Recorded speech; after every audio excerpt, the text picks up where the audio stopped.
direct to Mr. McIntyre. While you have been living elsewhere, I have been living in the beautiful and diverse community of Lock Hill, right down the street. And I will tell you that we have had your ilk before. And to say that you are not using fear to drum up, support for you is just patently pretty clear exactly what you are doing.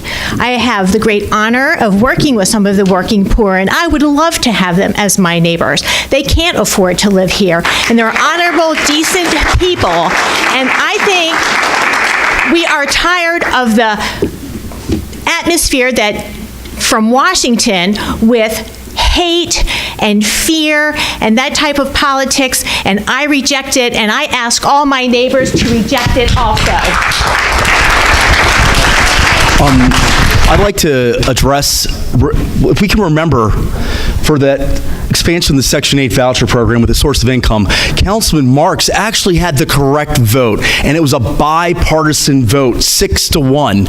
So there were Democrats, and I hope everyone who is a Democrat that supports expanding it, they called out their Democratic legislators there as well, because it was a 6-1 vote on the county council level, which, Councilman Marks, all due credit where credit is deserved. You had the correct vote. And so this is one thing that I firmly believe in. Representative government.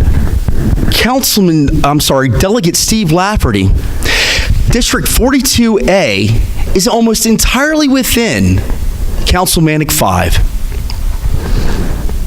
It was a 6-1 vote. The constituents in Councilmanic 5 were overwhelmingly opposed to the Section 8 expansion. So Councilman Marks, thank you, and thank you for the Democrats, the other Democrats on the council that voted in a bipartisan fashion.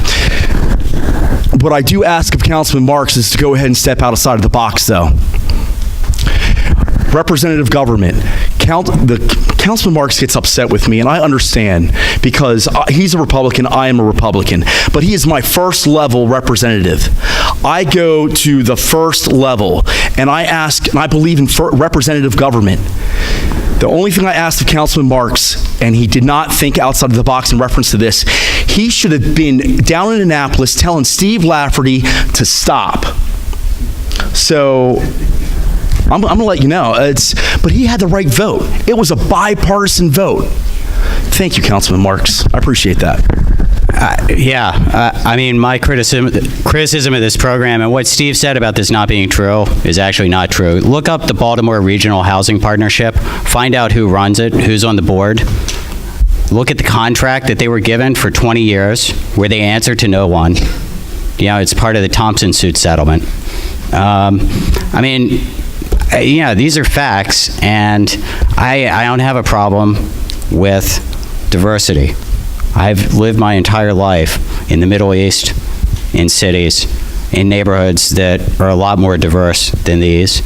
I have a problem with ideologues from Baltimore City, and this is the common denominator. These are the people who wrote, behind Steve's bill. This is the people behind the county settlements. It's the ACLU, Public Justice Center. It's a bunch of really radical ideologues, and they do not mean Towson well, okay? So I want to get that information out there, and if everybody wants to vote for it, then that's great. But you should be informed at least about what's actually going on.